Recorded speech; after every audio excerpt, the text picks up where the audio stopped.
Today, we're going to explore 20 forgotten paths to financial freedom.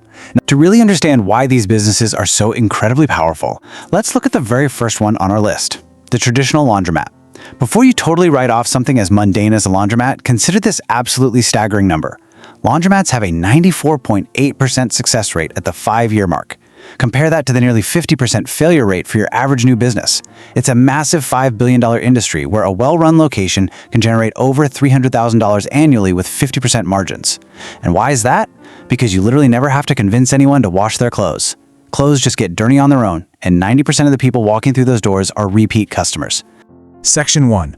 Automated and passive income. The machines doing the work.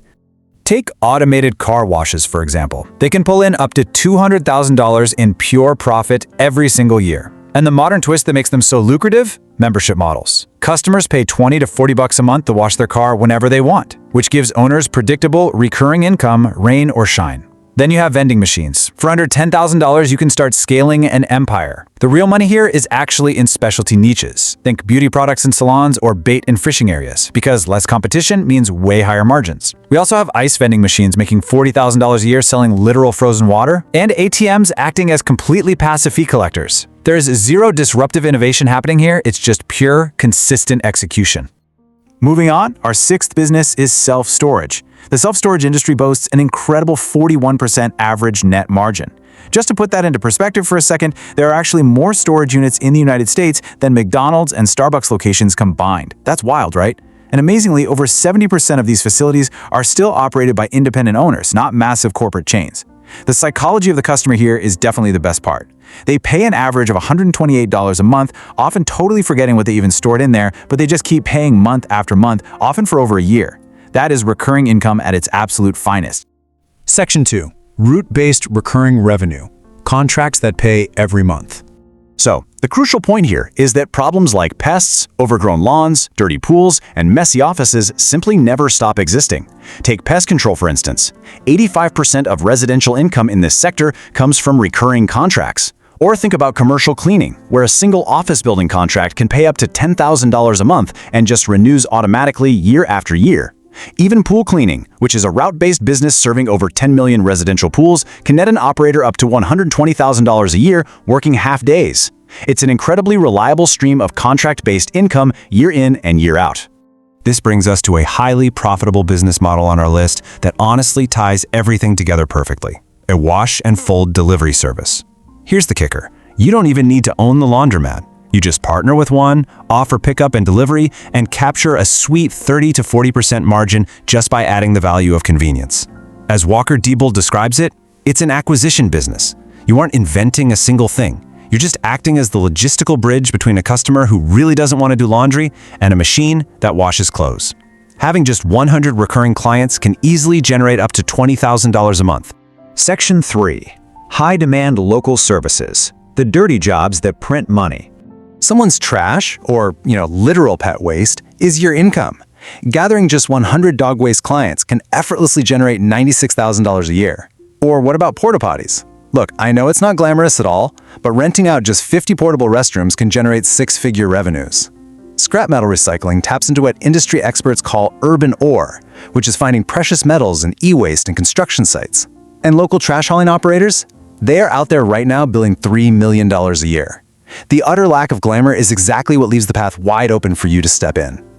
Now, what if you don't have a whole lot of upfront capital? Well, these next 5 businesses require very little to start, sometimes well under $5,000. Parking lot striping, for example, is legally required in many states and can pay $2,000 for a single afternoon of work, yet almost nobody even knows the business exists. Mobile auto detailing can net $1,600 a day, and pressure washing yields up to $500 a job. Then there's appliance repair, which is absolutely fascinating because replacing a fridge costs $3,000, but repairing it is just $200. Plus, the current technician workforce is aging out, which means less competition for you every single year. Finally, becoming a notary, especially a bilingual one handling mortgage closings, can net you up to $1,200 daily with virtually zero overhead. Section 4. The operator versus owner mindset. Why most stay stuck.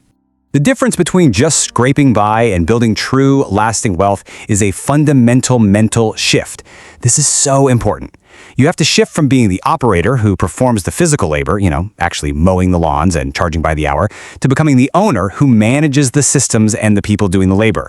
When you finally stop acting like an employee of your own company and start charging by the contract as a manager, that $40,000 a year lawn care job suddenly transforms into a highly scalable landscaping company pulling in $200,000 or more. Let's consider two entirely distinct paths to illustrate this. First, we have Daniel, the dreamer. He really wants to look cool on social media, so he's paralyzed waiting for that perfect billion-dollar tech idea. Over 5 years, he wasted $36,000 on unused software subscriptions and dining out. He has zero actual assets. Meanwhile, Alex, the doer, swallowed his pride, took just $3,500, bought a pressure washer, and started knocking on doors, probably with shaking hands. Fast forward 3 years later, and Alex has employees, steady cash flow, and a real asset billing $180,000 a year. Daniel spent the exact amount of money needed to buy 10 vending machines, but has absolutely nothing to show for it. Alex succeeded because he tapped into exactly what Thomas Stanley found in his famous research.